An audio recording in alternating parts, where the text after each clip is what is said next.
Welcome to DEPHEMEREMBER, your daily ephemera inspiration in December. My name is Luise Heinzel and today I'm going to start a very special December daily series here on my YouTube channel that's all about making ephemera for your junk journal. And I'm really proud that I can tell you that this series is also a collaboration with my dear friend, the one and only Barbara, known as 49 Dragonflies. We have put our heads together to create a December daily prompt list for you. The link to download this list is down below in the description box. This is what it looks like, and I promise you, on this list, there are so many ideas and inspiration for your own junk journal creations. That means during December, you have 2 videos to watch per day, one on my channel and one on Barbara's channel. Whoo! Is that good or is that good? One special thing about DEPHEMEREMBER is that we want to use basic supplies to make our own junk journal ephemera. That means if you perhaps see some ephemera pieces written on this prompt list and you think, oh, I don't have these in my stash, please don't panic. You can join this series because we have thought about some really easy techniques, some really simple ways to make our own ephemera using basic supplies that everyone has at home. We both, Barbara and I, also have some goodies, freebies, and a giveaway mixed into our videos. That means it's really worth it to watch every video because you never know when the next surprise will pop up. Of course, I will not tell you anything about the goodies and the freebies now because that shall be a surprise for you. But let me tell you something about the giveaway that I'm running here on my channel, and let me explain you how you can enter this giveaway and of course what you can win. I will pop up somewhere in my videos and I will show a letter to you. And you have to collect all of the letters that I will show you and write them down so that you have a whole sentence on December 25th that you have to send to my email address to enter the giveaway. I think that's lots of fun. So to clear that up, let's start with the first letter. So I will show a letter to you that you please write down now. So this is the first letter of the sentence for my giveaway. So please look here and write it down. And you will see these letters mixed into my videos. So that can be 1 letter per video, 2 letters per video, 4 or 5 or whatever. And you have to write them down in the order they pop up during the videos. And in the end, you will have your sentence to enter the giveaway. So what can you win? Well, I thought about something that I've never had as a prize on my YouTube channel. So I think it's a special thing that you can win. You can win a total of 12 coupons for my Etsy shop for 2022. That means you will get 1 coupon per month. So that's a total of 12. And each coupon is 10 euro. That's a worth of 120 euro that you can use to choose items from my Etsy shop in 2022. I hope you like this prize and I hope that many people will join this giveaway. So let's start and go right into our first DEPHEMEREMBER prompt. The first prompt on our list is ribbon and playing card. When I first thought about this prompt, ribbon and playing card, I thought it's not so hard to do, but I will change my mind later. Believe me. So I think a ribbon you can get nearly anywhere. So of course you can buy one, but if you don't want that or you don't have the money to buy one, you can also get it for free on a gift packaging, for example. And playing cards are also not so hard to get. So if you don't want to buy them, you could also ask your friends or your family if they perhaps have a deck where some cards are missing and they can't play anymore with them, so perhaps you can get them for free. You can also get some really vintage ones on online flea markets, for example. But DEPHEMEREMBER is all about making our own ephemera for junk journals. So what to do if you don't have playing cards? So I think we have to make some by our own. So of course, a ribbon I can't make by my own, so I will use this one here from my stash, but I will make my own playing cards today. And perhaps this is an idea for you as well if you don't have access to playing cards. So first of all, we have to check the material of a playing card. So I tried to find a paper that's nearly the same thickness like these playing cards. For this, I've used this postcard. So this is a blank postcard. This is normally meant to put into your printer to print some designs on it and make your own postcards. But my printer unfortunately can't handle this paper. It's too thick for him. So these cards for me are, to play around and to use in my junk journal projects. Of course, you can use any thicker paper that you have, some scrapbooking paper that you don't like, and that's white on the backside. So I have cut these into the right size, and I have rounded the corners with my corner rounder so that I have these 4 bases that I want to turn into different playing cards today. If you look at normal playing card deck, you will recognize that the most of the cards are not really flat, because if you use them and if you play with them, of course they get these little damages. So I try to imitate that here by crumbling them up a little bit. Do that really carefully so that you don't tear your paper. On one of the cards I had that a little bit of the edge teared, but we want to have these waves and these crinkles there, so we have to do that, but do it a little bit carefully. So when I have that, I would like to distress my cards a little bit. I want to have this little bit vintage feeling. I want to make my own playing cards and I want to imitate the look of a playing card, but I also want to have something that looks like an art piece. So I want to make it a little bit more grungy than in reality and a little bit junk journal-y. Do you know what I mean? So I have chosen Distress Oxide, Vintage Photo and Rusty Hinge, and I also have this coffee here, so that I have a cool variety of things that I can use to alter these cards. First of all, I put a little bit of this Rusty Hinge Distress Oxide ink to my acrylic block, just a tiny little bit, because this Distress Oxide ink is really orange. And I don't want my playing card to be orange, but I want to have a cool brown, orangey vintage color.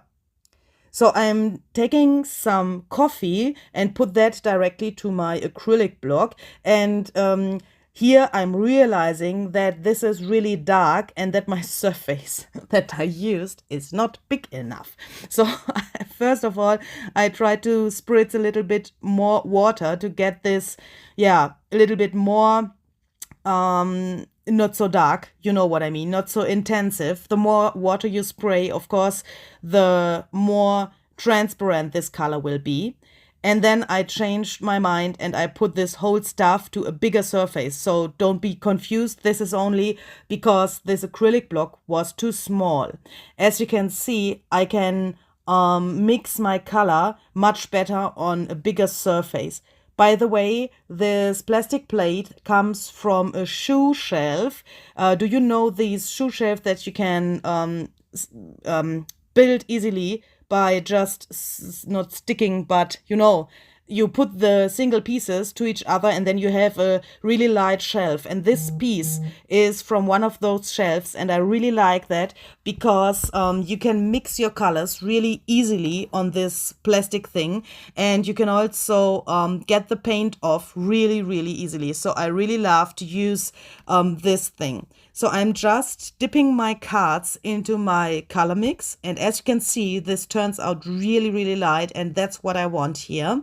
I don't want to be this to be too dark. So I do that with all of my cards, and yeah, cover the whole surface of the card with this mix of the coffee and this Distress Oxide ink. In the next step, of course, I have to dry this before I can go on. And this is what it looks like when it's dry. I think I really like this color. And now I'm taking this book page. As I said, I want to make this a little bit artsy. So I want to make a really, really tiny collage. I think if I glue one piece of this book page, it's not a collage. What do you think? So I would like to glue one of these book page scraps to each card to make it a little bit more interesting and to give it this junk journal-y look. Don't know if that makes sense, but of course you can do that. Yeah, it's optional. If you want to do it, do it. And if you don't like that, then leave the card just like it is. So I'm just applying some glue from my glue stick here and gluing these pieces down. And as you can see, the writing on the book page is really intensive. And of course, I can't handle that with this design of a playing card. So I have to mute that down a little bit. For this, I'm using white gesso and my finger tool, and I'm just applying some white gesso to this book page scrap and also to the card to blend that a little bit.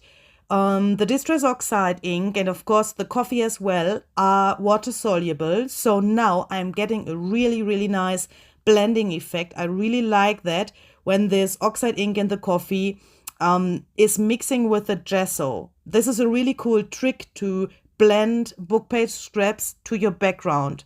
As you can see, they are not so visible anymore and they are part of the card, but they are in the background, and that's what I want here. Now I'm taking my distress tool and Distress Oxide Vintage Photo to distress the edges of my cards. I think that's a really cool effect and a really cool color for this plan. So yeah, as you can see, looks cool. I think it looks cool. Okay, so then let's choose some cards that we want to imitate. I thought we could choose some different ones so that we can see the different results in the end. So I'm choosing the different colors of the cards, different numbers, and also on the right side this special card with the Queen. Until now, I don't know what I will do with the Queen, but let's see, we will find a solution for this card as well. And perhaps you know that I am not a friend of hearts. If you know my channel, you know I never use hearts and I hate them. I hate this shape. I don't know what this is, but I hate this shape of a heart. I can't explain it. But of course, I want to find a solution to bring some hearts to my card.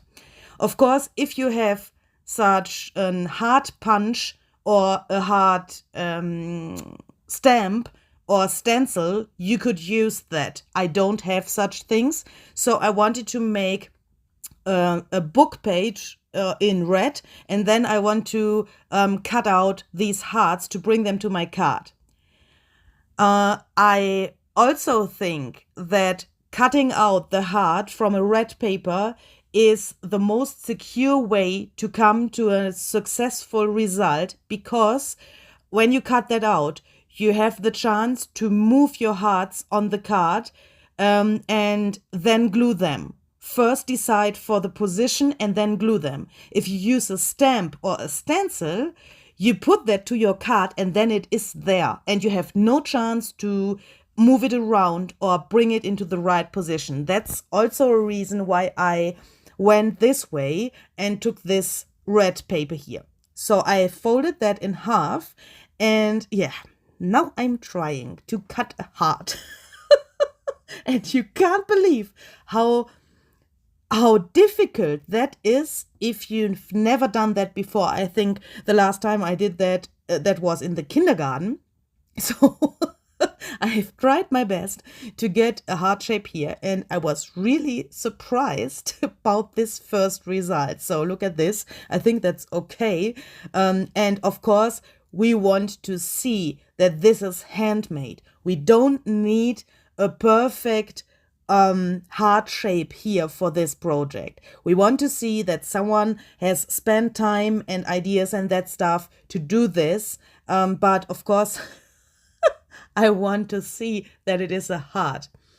For the next one, I've decided to use this thing as a template and try to cut around this to get the same size of the second heart that I want to do. On the original card, there are 10 hearts. So I really, I struggled a little bit because I thought I want to imitate this card, but then I decided that I want to do only 5 hearts instead of 10 to get a feeling for this process of making my own playing card. I think it's a good idea to use less pieces of these, in this case of the heart, when you start with this. So perhaps 3 hearts or only 1 heart also would be a good idea for starting. So 5 is also a number that you can arrange really easily, as you can see here. And you have to think about where to put the numbers, the hearts, these positions. It's not so easy. So I think it's the best way to start with less items here. So in the next step, I'm stamping the number. So in this case, it's number 5. And if you want to do this, be careful, because on the one side of the card, you have to stamp the 5 in the right direction and on the other side in the wrong direction. And that's the same with the hearts. So this heart in the middle, of course, you have only one chance to put it there. You have to decide in which direction you want to have it. And the both hearts on the top have to be in this direction, in the same direction like the 5 there on the top. And the other ones on the bottom have to be in the other direction, so that you have the real look of a real playing card. So I glued these with my glue stick as well. And then I thought these both edges there are a little bit empty. And that's because of my arrangement of the hearts and the number on the card. So I decided that I want to have this little stamp in the edges. That has only the reason that I wanted to make this a little bit more interesting and a little bit more balanced in the edges. Don't know if that makes sense. So I think I like this. Of course, this is optional as well. You can do that or you can leave it like it is. Okay, so now we have this card with the heart. So let's take this one and let's try to imitate this little cross. So first of all, I had a really easy job because we need this A for S. Is that the same word in English? I hope so. So it's us in German. And then I realized that on the original playing card, there's another heart here below this number. So normally I have to put the heart somewhere here near to the number.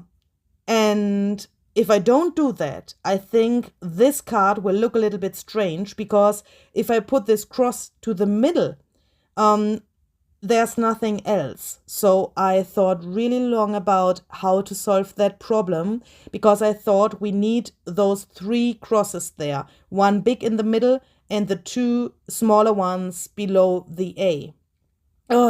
Not so easy, but DEPHEMEREMBER is also something that shall bring you to think out of the box and try new things. And that's also what I'm doing here. I'm trying to paint this symbol. And I decided that I want to show you this fail, because in a second it will be a fail. And I really don't like it. Because I want to show you that you have to try those things. If you have something that you've never done before, you'll have to try it to see if you can manage it or if you have to find another solution. So this thing looks like an angel was walking over the street, and then a car came and went across him or whatever. It looks so crazy. I really can't live with that. So I decided that I want to change this and try something else to bring this, to a successful solution. So I think that's a normal process. It's a normal thing when you're doing junk journaling, that you have to change your mind, change things, try out other things, and just play around, and perhaps you find a solution that is beautiful in the end in your eyes. And that's the only thing that counts, that you have a result that is beautiful in your eyes. No one else has to like it, but you have to like it. So I tried to punch out some circles here out of this black book page, because this cross is nothing else than 4 circles. So if you look at this really exactly, you can see there's 1 circle in the middle and 3 circles around this. So I know that my circles are a little bit too big for this card. This will be really massive in the end on the card, but I decided that I want to have it, nice, even if it's too big, and not this strange, flat and hurted angel on my first try of this thing. So I arranged these circles, and then I also cut this little foot there. Is that the right word? You know what I mean. This thing where the cross is standing. So this, you see what I did there. So I cut that in the same way like I've cut the hearts. I've just folded the book page and then cut until I had this symmetric shape. And I did the same with these smaller crosses. But there I took a black Stabilo pen and I just scribbled around a little bit until it looked like the other one. So I think that this is much better than the first one. And then I decided that I also want to have these smaller hearts on my heart card as well, because otherwise it would look a little bit strange. And when you found your way to make hearts, then the next one is really easy. So as you can see, the next shape here is something like a heart with this little thingy on the bottom. So I did it the same way as I cut the heart. I've just took my black book page, folded it, and then I cut the shapes. And here I've decided that I want to make only 3 of these symbols here, because that's easier. As I said, start with the lower numbers. If you perhaps want to make a whole deck of your own playing cards, then it's much easier to start with the lower numbers, because you don't have to cut so much and you can practice what you are doing there. So I arranged these 3 things and tried around a little bit how it looks the best. I also stamped these little corners there, and I thought, okay, so that looks really cute, and I was really happy with this result. So I glued down these 3 things. And for the smaller symbols, I've decided that I want to draw them. And I just took my black Stabilo pen and then I draw them there. So the last card is the card with the Queen. So I think this Q is not the problem. We can just stamp that. And by the way, if you don't have those letter stamps, of course you could also write the numbers and the letters with a black pen and use your own handwriting to make this card interesting. So the symbol on this card, this red thingy there, is not so difficult, I think. And I think we can cut that like we cut the heart and the other things. But what about the Queen? When I think about Queen and playing cards, I always think about Alice in Wonderland. And that's the reason why I have chosen this picture here. This comes out of one of my Alice in Wonderland books. I've just cut it out and I want to use it here.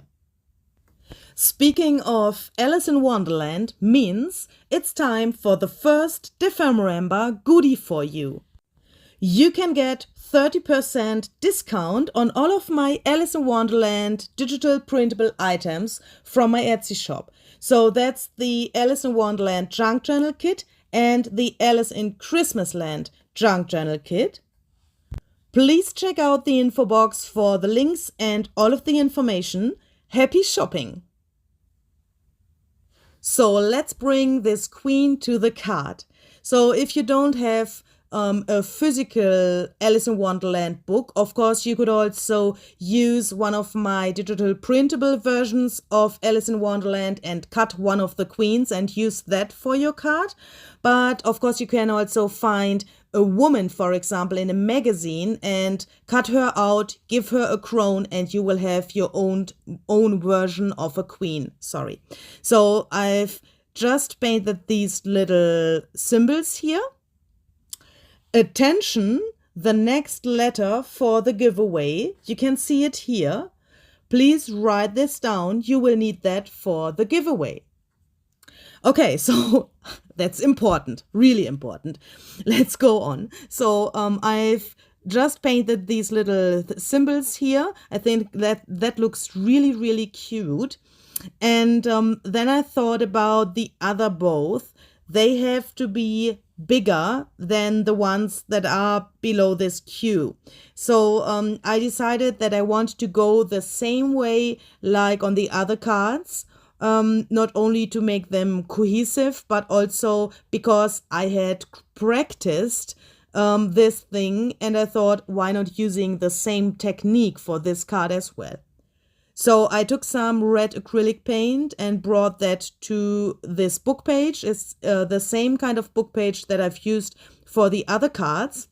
Then I folded this in half and now I'm taking my scissors and first thinking about how big this has to be. So I want these things to be big because the cross is so big as well, but they can't be too big because I don't want to take the attention away from the queen. The queen has to be my focal point and the eye has to go to this queen image and not to these red things there. So this first version that I've cut is a little bit too big. Even if I thought that I could include this really good to this image, this woman on the image has this measuring, this measuring ribbon around her neck. And I thought that I can include these red things into this image. So I tried that out. And as you can see, this looks really cool. I think this is a really cool background as well, not only for this kind of playing cards, but also for other projects. I compared this to, the size to my other cards.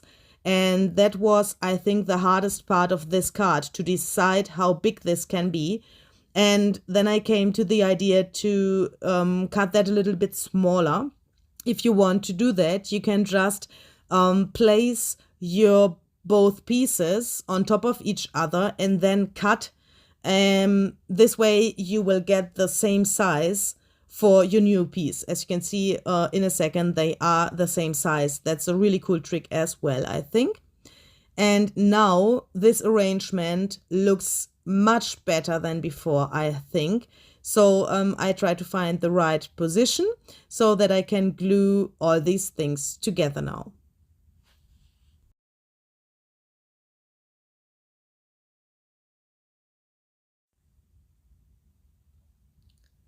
Ding dong! Attention please. This is the next letter for the giveaway. Okay, so this is my fourth card and I was so happy when I had these 4 cards in a row and I could look at this whole arrangement. I think this looks really cool. You can see that it is a handmade playing card, and it's a really cool, yeah, you know, this tiny deck of playing cards. 4 are already a deck for me. In the junk journal world, that's okay and that's enough. Yeah, I said enough. But when I had them here on my table in this row, I thought we could make them way more interesting and give them this final touch by splattering a little bit of paint. So I took some white gesso and black acrylic paint and splattered around a little bit. And I think this gives it the, you know, this cherry on the cream. For me, this makes a really, really big difference, and it turns it automatically into a piece of art. And then I realized, to be honest, I wanted to say goodbye and I wanted to say see you tomorrow when I realized that I totally forgot to add the ribbon. Of course, this first prompt is not finished without adding a ribbon. So I totally forgot about that. But yeah, then I brought it back to my mind. And of course, this is the easiest job. To add a little piece of ribbon here and there. That also makes these cards way more interesting. And first of all, I thought this brown, yellow, white ribbon would not match the cards so well. But then I decided that I want to use this one and use this ribbon that has some different colors than the card has. As you can see, this is some kind of, you know, special thing. Of course, you can also use a red, black, or white ribbon, or a ribbon that has all of these 3 colors. But for me, this would be too much. So I don't have such a ribbon in my stash, so that I can't hold it to the card and show it to you, that it would be too much. And it's also, of course, only my personal preference. But look at this. I think that makes it way more junk journal-y. I think this contrast gives it this special extra. And of course, now you can add these ribbons where you want them. You can put them all in the same place on every card, but for me it's more interesting when they are in different places and not all on the same side of the card. Yeah, so that's my project for today. That was prompt number 1 of our DEPHEMEREMBER prompt list. I would be so happy if you would like to join this series and make your own playing cards. If you want to share them somewhere on Instagram, for example, please use the hashtag DEPHEMEREMBER. You can see it in the screen on the left bottom side, and I've also put that to the description box so that you can copy and paste it to your post. And please make sure that you also visit the channel of Barbara, known as 49 Dragonflies. Today, she will show you another version of making playing cards. I'm really excited what she will do. So the link of her video is down below in the description box. So check that out. I'm sure she has amazing ideas for this prompt. I hope we will see tomorrow. So stay tuned. And yeah, be creative, make your own playing cards, and see you tomorrow. Bye bye.